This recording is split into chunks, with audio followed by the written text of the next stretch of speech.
The Pittsburgh Penguins are back in action tonight with the first half of a back-to-back against the Columbus Blue Jackets. Pat and I are going to get you all set for that game, plus preview Saturday's second half of the back-to-back against the San Jose Sharks right after this.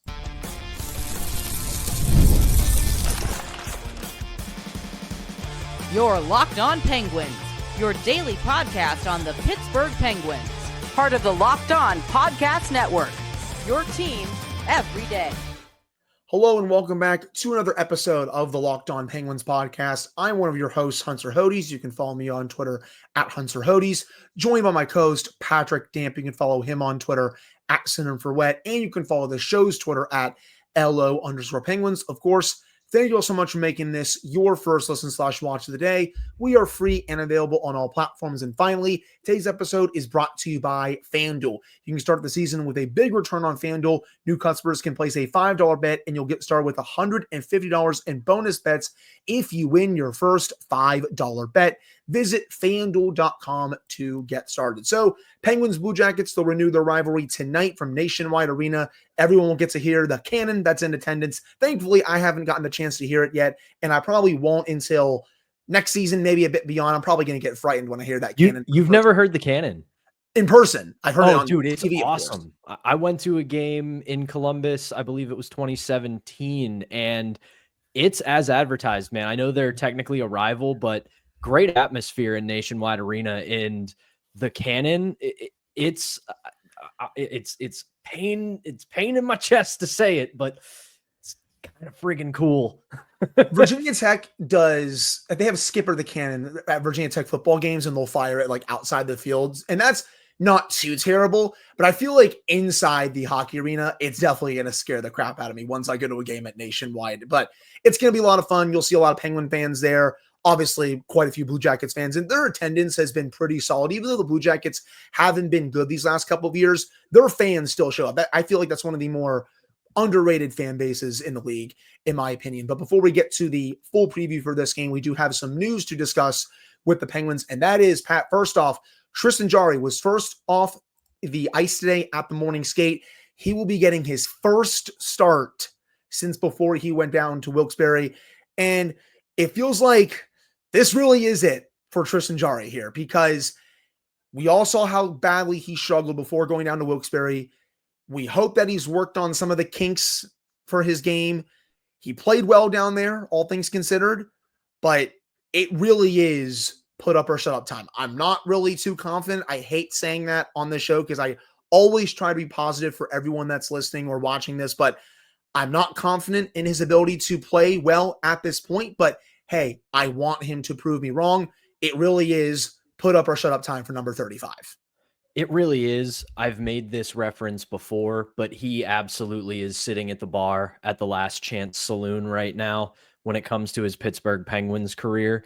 And it's also, I look at tonight and moving forward with Tristan Jarry as kind of an extension of something I wrote this morning for KDKA for my column Penguins Perspectives, basically expanding on the take I've been having on this show about how they're kind of doing their retool on the fly and looking at this season as a wash. But this is another part of it. This is more or less an audition for Tristan Jarry, because I still believe that this team is looking to the next 2 to 3 seasons more than they are this current one.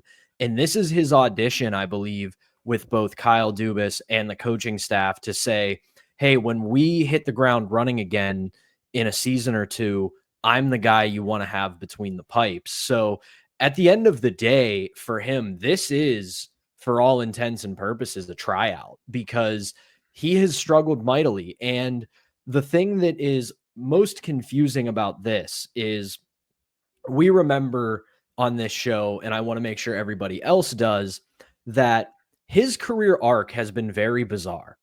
It started off as, okay, he's a very solid goalie. He's got the skills and the athleticism to be a good goalie, but he can't stay healthy. He would get hurt a lot. And he missed the series against the Rangers, save for Game 7 when he came back with a broken foot.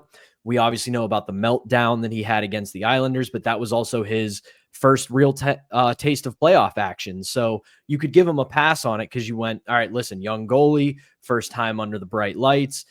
That is to be expected. People kind of forget when the Penguins first got to the playoffs in this era, Marc-Andre Fleury was not great when they played Ottawa their first series. Granted, Ottawa was fantastic and the Penguins were completely overmatched, but Marc-Andre Fleury was part of that.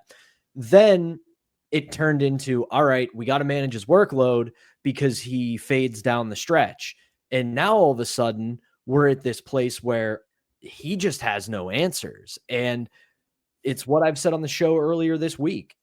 For him, it feels like a mental block. It feels like the athleticism is still there. The skill is still there, but something's going on in his head where he just can't get out of his own head.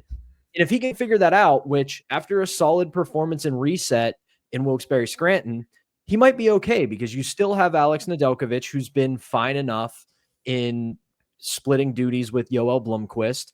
And if you can do what we talked about in the offseason where he figures this out, you lessen his workload, they might have something there. Am I skeptical of that? Of course I am. The evidence is pointing to the exact opposite direction. But at the end of the day, he gets the net tonight and he has a chance to redeem himself. The biggest thing for me is before he went down to Wilkes-Barre was that he was playing scared in net. It feels like he was second guessing every time someone came into the zone with control. Every time a shot came to him, he seemed scared. He seemed spooked. He didn't really know what to do. He was giving up goals from angles where it looked like we were back in that Islander series from a few years ago. And it was like, man, what in the heck happened? And I know he's definitely struggled in the second half of these last couple of seasons, but he wasn't, it felt like, giving up very, very bad goals like these at times during those second half struggles. It was just like his entire game fell apart. So we're looking for a pretty big reset. I want him to really ease himself into this game and just get comfortable. Like that's the big thing, maybe see a couple of shots, make a couple saves. And then maybe you're being like, okay, I got this back just a smidge. And then, you can work your way to the medium chances and the high danger chances and all that. The Penguins themselves also have to, I think, help him a bit tonight. You don't want him seeing 5,000 high danger chances in the first 5 to 6 minutes like they've done so many times this season. That's not going to help Tristan Jarry really settle in and just have him try and get back to the level that he's played at before. Again, I don't think that's going to happen with this team. I still feel like potentially later on, way down this season, in the offseason, he's going to be moved to a different team, but he's got to build up this value back at some point. And they're trying to see if it starts tonight. I understand to a degree why they want him starting on the road because there's not as much pressure. If he does something bad at home, the fans will start turning on him. I understand it to a degree, but as I said on the Thursday show, skill issue, make a save. That's my main gripe with that. But again, I understand why they're starting him at least a tiny bit on the road. But I just want to see the big thing from him is be aggressive, stop playing scared. Absolutely. And the other thing I will add here is when you look at the Penguins' schedule right now, and what I'm about to say is going to be a wild idea, so everybody stay with me. I understand this is part of the process. You want to put him up against a team like Columbus, who's not very good, gives him a chance to rebuild his confidence, have a solid start, and build upon that. I think if he plays pretty well tonight, there has to be a consideration of starting him again on Saturday against San Jose. Because again, it keeps us in this path where you're putting him against lesser opponents to rebuild his confidence. Because everything that you said, for the most part, is a mental issue. It's him getting in his own head, second guessing the things he does. He gives up a goal, starts questioning his ability. But if you can get him 2 solid starts against teams like Columbus and San Jose, you can also maybe throw him into the mix next week when you're going to have some pretty solid competition. You've got the Lightning, then the Jets, and then the Utah Utahns. I'm not calling them the hockey club because then you end the month with Vancouver, Boston, and Calgary. Yeah, Boston's struggling, but there's still a lot of talent on that roster. So if you can get him to a point where he's built up that confidence in 2 solid starts, you can really start working into that rotation again. And again, this is part of the process for what they're trying to do to build him back up. You send him down to Wilkes-Barre to get his head right. You start him on the road. against a pretty bad team. You have another bad team coming in on Saturday. And then if it starts to look better, you're not going to make him your bell cow, so to speak, where he's going to start pretty much every game and Nedeljkovic is going to come in every fourth or fifth. But then you can start saying, okay, we'll give him a game, maybe two. Then Nedeljkovic gets a game, maybe two. Then we go back. So I do think if he has a solid start tonight, while I doubt it would happen, I would at least consider, all right, if he plays well tonight, put him back in there on Saturday against San Jose.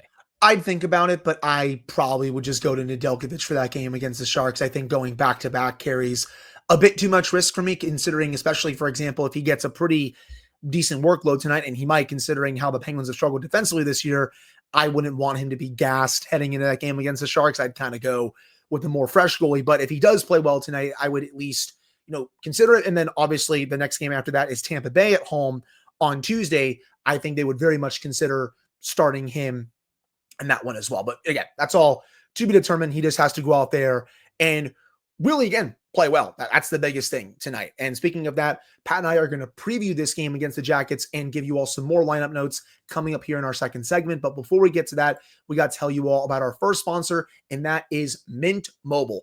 I love a great deal as much as the next guy, but I'm not going to crawl through a bed of spiders just to save a few bucks. It has to be easy. There's no hoops, no BS. So when Mint Mobile said it was easy to get wireless for $15 a month with the purchase of a 3-month plan, I called them on it, and turns out it really is that easy to get wireless for $15 a month. The longest part of the process was the time I spent on hold waiting to break up with my old provider. To get started, you just have to go to mintmobile.com/LockedOnNHL. There, you'll see that right now, all 3-month plans are only $15 a month, including the unlimited plan. All plans come with high-speed data and unlimited talk and text delivered on the nation's largest 5G network. You can use your own phone with any Mint Mobile plan and bring your phone number along with all your existing contacts. Find out how easy it is to switch to Mint Mobile and get 3 months of premium wireless service over $15 a month. And again, to get this new customer offer and your new 3-month premium wireless plan for just $15 a month, go to mintmobile.com/LockedOnNHL. One more time, that's mintmobile.com/LockedOnNHL. Cut your wireless bill to $15 a month at mintmobile.com/LockedOnNHL. $45 upfront payment required. New customers on first 3-month plan only. Speeds slower above 40 gigabytes on unlimited plan. Additional taxes, fees, and restrictions apply. See Mint Mobile for details. And we're not done. We still got to tell you all about our second sponsor, and that is Omaha Steaks. Nothing delivers comfort and joy quite like the unrivaled quality and taste of Omaha Steaks. This year, skip the holiday hustle and bustle and save 50% off gourmet gifts site-wide at omahasteaks.com. Plus, get a $30 reward card when you shop early and score an extra $30 off with promo code NHL. With 5 generations of experience, they consistently deliver the world's best steak experience, and the gifting experts at Omaha Steaks have made it easy to deliver the perfect gift with thoughtfully created gift packages starting at $89.99. From legendary steaks to mouth-watering desserts and more, save 50% off site-wide at omahasteaks.com. Plus, listeners, you can get an extra $30 off with promo code NHL and a $30 reward card when you shop early. That's 50% off at omahasteaks.com and an extra $30 off with promo code NHL. Minimum purchases may apply. All right, we're back here in this episode of the Locked On Penguins podcast. I'm one of your hosts, Hunter Hodes, joined by my co-host, Patrick Dam. So, Pat, we were taken a little bit by surprise this morning when Owen Pickering was recalled from Wilkes-Barre. I had no clue what this was about. Had so many thoughts in my head, whether it was maybe someone was getting traded, someone got hurt that we didn't see, someone was sick, and the latter ended up being correct. Chris Letang did not come on the trip with the Penguins. He is still in Pittsburgh, and he's a bit under the weather. He has the hockey flu or whatever else he has, but it doesn't look like Pickering will be making his NHL debut tonight. If you look at the pairings during the morning skate today, you have Marcus Pettersson with Erik Karlsson, Matt Grzelcyk and Jack St. Ivany, and then Ryan Graves and Ryan Shea. And then you have Pickering as an extra, and also Ponomarev is also an extra. Forward-wise, you have Anthony Beauvillier, Sidney Crosby, Ricardo Rakell, Michael Bunting, Evgeny Malkin, Brian Rust, Jesse Puljujarvi, Drew O'Connor, Sam Poulin, and then Matt Nieto. He'll be making his regular season debut for the Penguins in this game with Noel Acciari and Valtteri Pustin. So let's start with Pickering. I understand that some people may think he may not be ready for this. Part of me a little bit believes that, but I really don't think, when I really sit down here and think about it, that he would be worse than Matt Grzelcyk. Matt Grzelcyk has been flat out awful for this team this year. It's on, I think, Matt Hunwick level right now. It's getting close to Jack Johnson territory, excuse me. If we're being real with ourselves, he is a liability every time he's on the ice. Again, I get that Pickering has never played an NHL game, but you can't tell me he wouldn't be worse than Grzelcyk right now. I would prefer to see Pickering play in this game than Grzelcyk. I would as well. However, I keep viewing this season through the prism of they're doing this retool on the fly, and they have Pickering in their maybe not longer, but at least medium term plans. And you want Grzelcyk to figure it out. When you're not trying to win, when you're not trying to contend, you keep playing these players in hopes that they will figure it out, and then you can inflate their value and move them.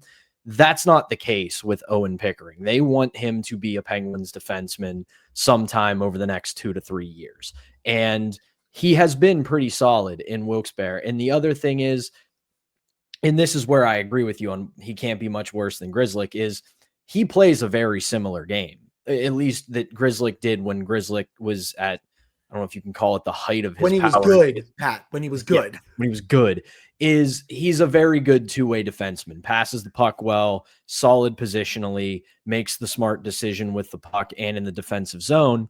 So it really is 6 one way, half dozen the other to me. But while I agree, I can understand why they brought him up just in the case that maybe Chris Letang is still sick on Saturday and somebody gets hurt tonight, and you got to have that body up there. Because I was right there with you when they announced the call up. I had people asking me, well, what's going on here? What does this mean? I was like, I don't know. Like, it could mean a trade. It could mean somebody's getting benched. It could mean somebody's hurt or sick.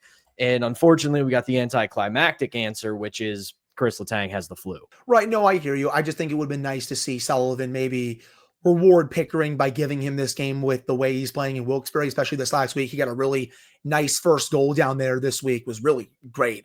So it would have been nice to see him get in this game, but I understand your point as well. I also would like to see Ponomarev at some point. I get giving Poulin another game, and I understand he hasn't had a big sample size, though I really don't think he played that well earlier this week against the Red Wings. But also Matt Nieto, he's making his season debut in this game. Really great job of him to be able to come back from not one, but multiple surgeries, big surgeries. And now he's back to playing in the NHL. I'm not sure how much I expect out of him, considering that he was very banged up last year. Even when he was in the lineup, he was kind of okay at best. But hey, I'm still willing to give him a shot and see how he does in the bottom 6. Yeah, and I think last year, you kind of said it there right at the end. We never, I don't think, got an actual look at Matt Nieto. I think he was probably playing through things the majority of the time he was in the lineup, like save for maybe the start of the season. And I know that everybody in the NHL and professional sports, honestly, when you get a month or more into the season, is playing through something, whether it's bumps and bruises or actual injury. But I think it's pretty safe to say with Nieto, there was very rare, if any, time where he was healthy, and it looks like he's back to that. So as I've been saying, I want to see what he can do now that he is healthy, because we never actually got a look at that.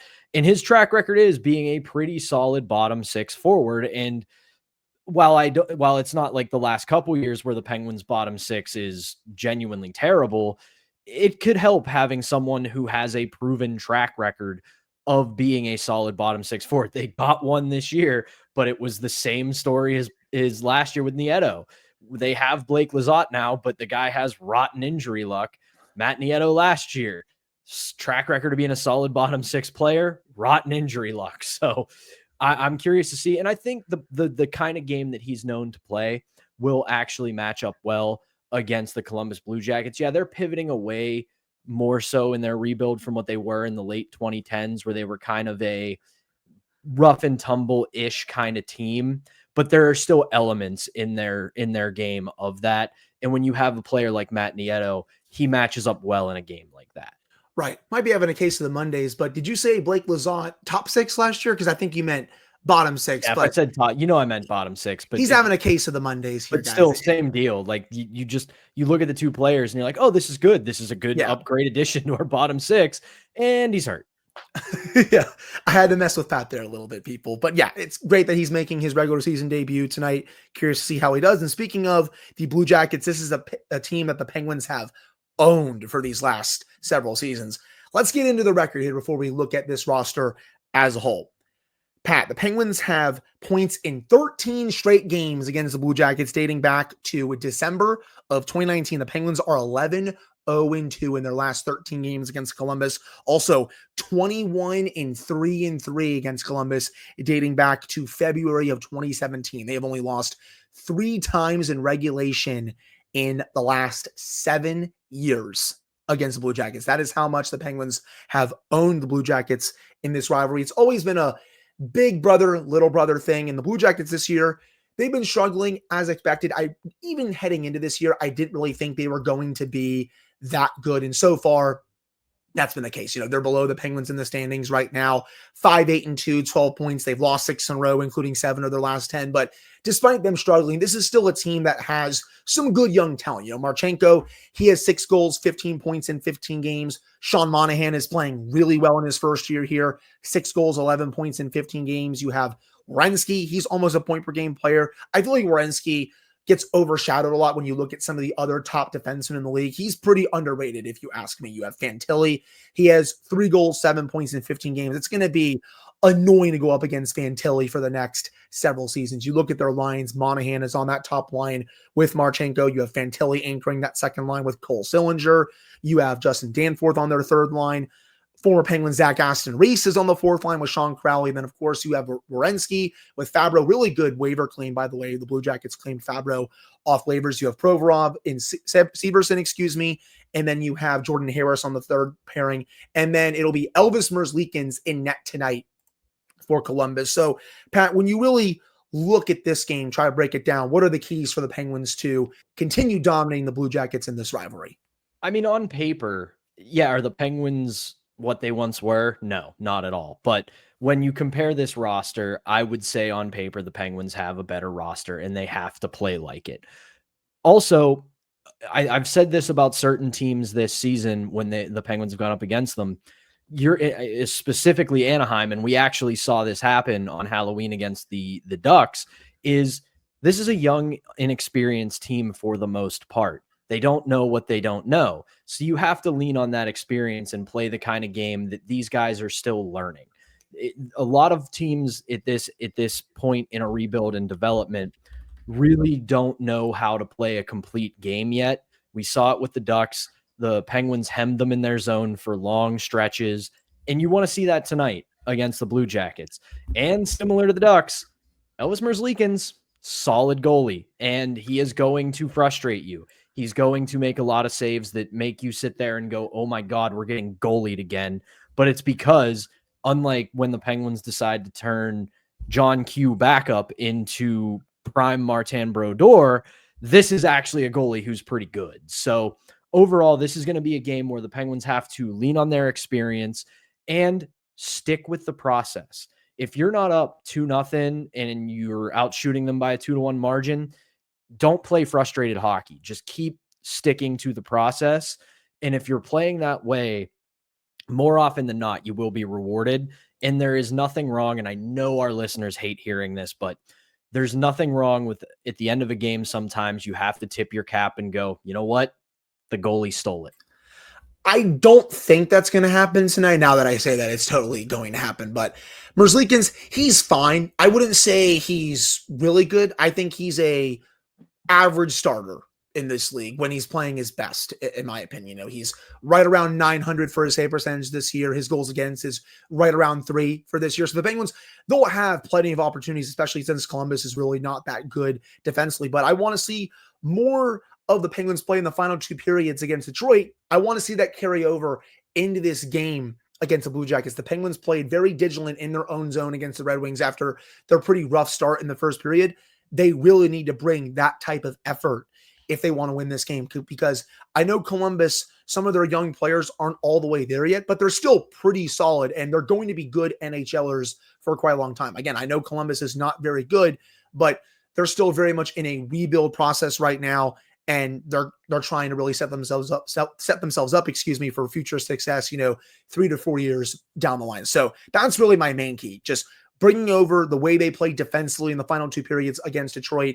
And finally, hopefully, just bringing a full 60. I know that's a very lazy narrative, but it's been rare when they've really had a full 60 minutes this year. They really need to bring that in this one, making Tristan Jarry's job as easy as possible. And you want another big game from your stars. Crosby loves playing the Blue Jackets. So does Evgeny Malkin. And I want to see that dominance continue in this one against Columbus as well. But I think that will do it for this second segment. Coming up to end the show, we're going to preview Saturday's game against the Sharks and how the Penguins can potentially make it 2 in a row if they win this game on Friday against the Jackets. But before we get to that, we'll have to tell you all about our final sponsor, and that is FanDuel. Get ready to tackle the NFL action with FanDuel, America's #1 sportsbook, because right now, new customers can bet $5 and get $150 in bonus bets if you win. The FanDuel Sportsbook app gives you everything you need to place live bets on the NFL all in one place. So when you get a hunch in the middle of the game, you can check out the latest stats, view live play-by-play, and so much more on the same page where you place your bets.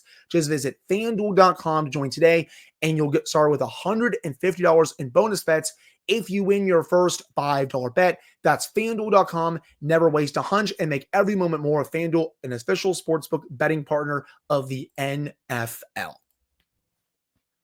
All right, we're back here in this episode of the Locked On Penguins podcast. I'm one of your hosts, Hunter Hodes, joined by my co-host, Patrick Dam. So hopefully the Penguins can give me a nice birthday gift tonight against the Blue Jackets, because I turned 27 today, and now I feel like I'm getting old, man. Like, I'll be 30 in 3 years. It's not fun to think about, but hey, 3 more years till I'm 30, right? And I know you're shaking your head at me because you're already older than 30, but hey, I'll get there pretty soon considering how fast these years are flying by. But Saturday's game, I'll be in the building at PPG for Penguins Sharks, and we have to start with the Sharks at least.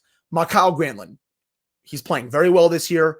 7 goals, 18 points in 18 games, and I am seeing this take all over social media from some select fans, and I am tired of it. Mikael Granlund is playing very well. I'm not going to take that away from him. I'm actually very happy that he is playing this well after struggling with the Penguins. But you are fooling yourself if you think he was ever going to be this player with the Penguins. Did Mike Sullivan maybe use him wrong? Sure, I can understand that. But Ron Hextall also kind of totally screwed up that trade as well. I think we can blame both parties for that. I'm just sick and tired of seeing all these takes about Mikael Granlund. He's getting 22 minutes a night. He's playing on the top line. He's getting top power play minutes. Of course, he's going to produce even on a team as bad as the Sharks. The Sharks this year, they are 5-10-3, only 13 points. They're one of the worst teams in the league. Even on bad teams, players have to produce. That is what Granlund is doing. He's making the most out of his opportunities, even though he's still getting caved in on a nightly basis in his own zone. So I'm just kind of sick and tired of seeing fans go like, well, what if they kept Granlund and all this stuff? He was never going to be that type of player here. Again, I am so happy he is playing well. He's refound his game after struggling with the Penguins. But can we please put that narrative to bed? I can't. Please stop saying it. Let me ask you this question when it comes to Granlund, Hunter. Do you want him to get more ice time than Sidney Crosby? No. What about Evgeny Malkin? No, thanks. At the time, what about Jake Gensel? No, thank you. Still at that time, what about Brian Rust? No, thanks. So let's look at the Sharks lineup. Their first line, according to Daily Faceoff, is center Macklin Celebrini. Okay, yeah, you're going to give him top line, first line minutes. He's awesome. He is centering Barclay Gaudreau and Tyler Toffoli. Granlund is with William Eklund and Fabian Zetterlund. This is why Mikael Granlund is getting advanced ice time in San Jose, because he is surrounded by lesser talent. By design, he is one of the better players on a tanking team.